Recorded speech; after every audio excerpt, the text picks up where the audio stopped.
শ্রী গুরুজয়, আপনারা সবাই ভালো আছেন তো? চলে এসেছি নতুন একটি ব্লগ নিয়ে। আজকে আমি গেছিলাম আমাদের নবগঠিত শ্যামনগর শাখা সংঘের 20তম বাৎসরিক মিলন উৎসবের অন্তিম দিনে।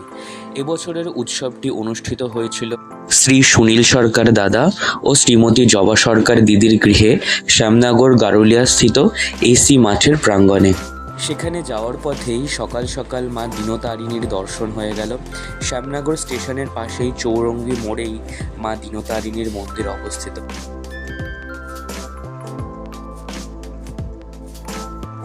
আমরা যখন পৌঁছলাম তখন পাদুকা স্নান সম্পূর্ণ হলো ও গুরু পূজার প্রস্তুতি চলছিল। আর এটি হলো আমাদের এবছরের পূজা মণ্ডপ। তারপরে আমরা সবাই মিলে প্রার্থনা শুরু করলাম এবং তারপরে বিভিন্ন ভক্তিমূলক সঙ্গীতের অনুষ্ঠান হলো। সবার প্রথম ভক্তিমূলক সঙ্গীত আমি পরিবেশন করেছিলাম। সেই ভিডিওটি আপনারা চাইলে আমার প্রোফাইলে গিয়ে দেখতে পারেন। সাথে পলাশীস্থিত শ্রী গিরিধারী আশ্রমের ভ্রমণের ভিডিওটিও আমার প্রোফাইলে পিন করা আছে। আপনাদের কাছে সেটি দেখার অনুরোধ রইল।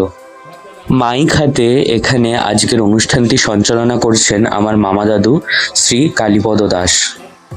আর এটি হলো এবারের আমাদের উৎসব প্রাঙ্গণ।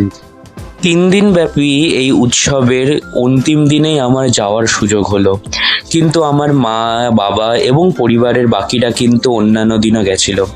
আমি খুব সৌভাগ্যবান যে এই 4 প্রজন্ম ধরে আমরা শ্রীগুরু সংঘের আশ্রিত। আর এটি হলো প্রসাদাঙ্গন। প্রথম 2 দিনের প্রসাদ গ্রহণের ব্যবস্থা এখানেই হয়েছিল। আর এইখানে চলছে অন্তিম দিনের মহাপ্রসাদের আয়োজন। ওই যে গুরুদেবের তত্ত্বাবধানে সব মহাপ্রসাদ ওখানে আছে। আর এইখানে চলছে আরও প্রসাদ তৈরির কাজ। আর এখন ভক্তিমূলক সঙ্গীত পরিবেশনা করছেন আমার বড় মামি শ্রীমতী বন্দনা কর।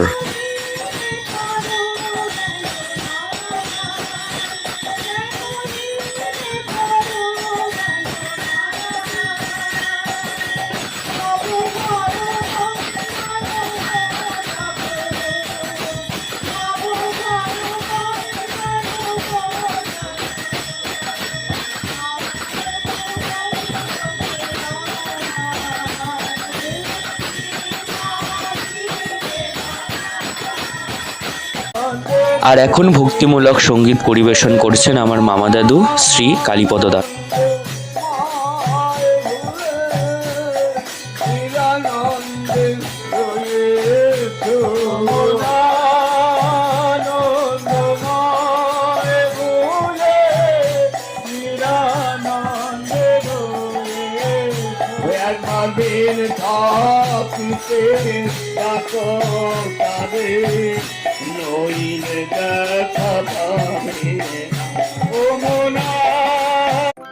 আর এখন চলছে গুরুদেবের মহা আরতি।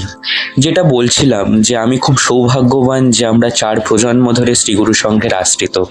এই যাত্রাটা শুরু হয়েছিল আমার দিদার বাবা ও মা শ্রী মলিনচন্দ্র দাস এবং শ্রীমতী রেবা দাসের হাত ধরে। তার পরবর্তীকালে আমার দিদা এবং দাদু শ্রীমতী মায়ারানী কর এবং গুরুচরণাশ্রিত লক্ষণচন্দ্র কর গুরুদেবের থেকেই দীক্ষা গ্রহণ করেন। তারা এবং আমার মামা দাদু আজীবন শ্রীগুরু সংঘের কাজে নিজেদের জীবন অতিবাহিত করেছেন। তারপরে আমার মা বাবা এবং বর্তমানে আমি, এছাড়াও আমার মাতুল পরিবারের সম্পূর্ণ পরিবার এই শ্রীগুরু সংঘেরই দীক্ষিত এবং শ্রীগুরু সংঘের শ্রী শ্রী গুরুদেবের আশ্রিত। আমার মায়ের মেজ জ্যাঠামশাই গুরুচরণাশ্রিত শ্রী নিতাইচন্দ্র কর শ্রীগুরু সংঘের একনিষ্ঠ কর্মী ছিলেন। এই সুবাদেই আমি শ্রীগুরু সংঘের সংস্কৃতিতে বড় হয়েছি। যদিও 17 বছর বয়সে দীক্ষা গ্রহণের সুযোগ হয়েছিল আমার, কিন্তু আমার জ্ঞান চক্ষু উন্মিলনের পর থেকেই আমি গুরুদেবকেই নিজের ঈশ্বর হিসাবে পুজো করে এসেছি। আর এখন চলছে ভোগারতি।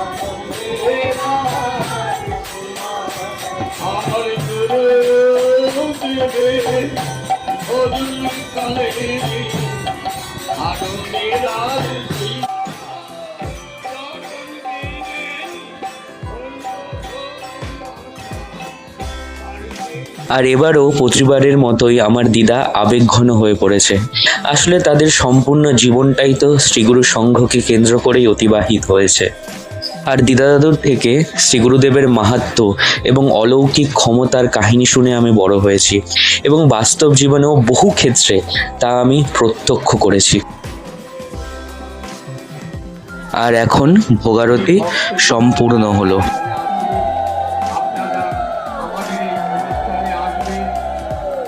এরপরেই মহাপ্রসাদ দেওয়া হবে।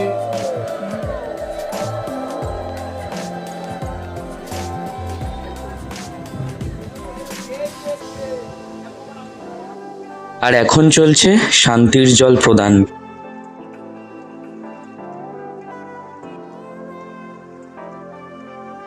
কথায় বলে ভোগ দর্শনে দুর্ভোগ কাটে, তাই ভোগ দর্শনের সুযোগটাও করে দিলাম।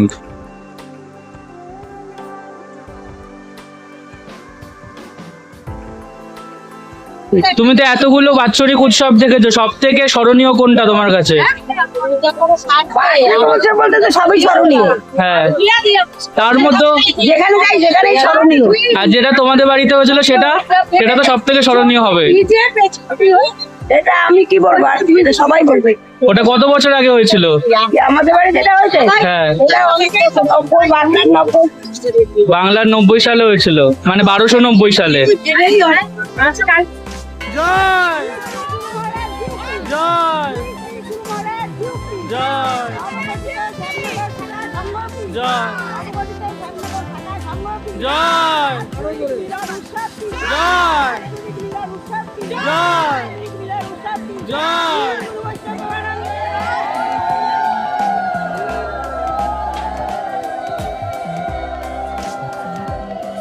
শ্রী গুরু সংঘের এই জয় জয়কারকে বিশ্বের কোনায় কোনায় পৌঁছে দেওয়ার দায়িত্ব তো আমাদের মতোই অগণিত ভক্ত শিষ্যগণের, তাই নয় কি? আর এখন চলছে মহাপ্রসাদ বিতরণ। আমাদের গুরুদেবের মূল 4টি আদেশ: সত্য, সেবা, নীতি ও ধর্ম, এবং তার মধ্যেই সেবা কার্য হলো এটি। শ্রী গুরু সংঘের যে কোনো শাখা সংঘের যে কোনো উৎসবে প্রতিটি মানুষের জন্য সেবার ব্যবস্থা থাকে, আর সাথে মাসিক প্রণামী এবং মঙ্গল ঘটের ব্যবস্থার মাধ্যমে শ্রীগুরু সংঘের প্রত্যেকটি আশ্রমে প্রত্যেক দিন প্রত্যেক মানুষের সেবার ব্যবস্থা করা হয়। সাথে শিক্ষা এবং চিকিৎসা সহ সমাজের বিভিন্ন ক্ষেত্রে সেবামূলক কার্য করে থাকে আমাদের গুরুদেবের প্রতিষ্ঠিত এই শ্রী গুরু সংঘ। আর বাইরে অসংখ্য মানুষ গুরুদেবের প্রসাদ গ্রহণ করতে এসেছেন। এটিই তো আমাদের সৌভাগ্য যে আমাদের গুরুদেব এই সেবামূলক কার্যে আমাদের নিযুক্ত করেছেন। আর এখন চলে এলো বিদায়ের পালা, আবার একটা বছরের অপেক্ষা। ভিডিওটা কেমন লাগলো অবশ্যই কমেন্টে জানাবেন, আর ভালো লাগলে অবশ্যই লাইক এবং শেয়ার করবেন। শ্রী গুরু সংঘের জয়, শ্রী গুরুদেবের জয়।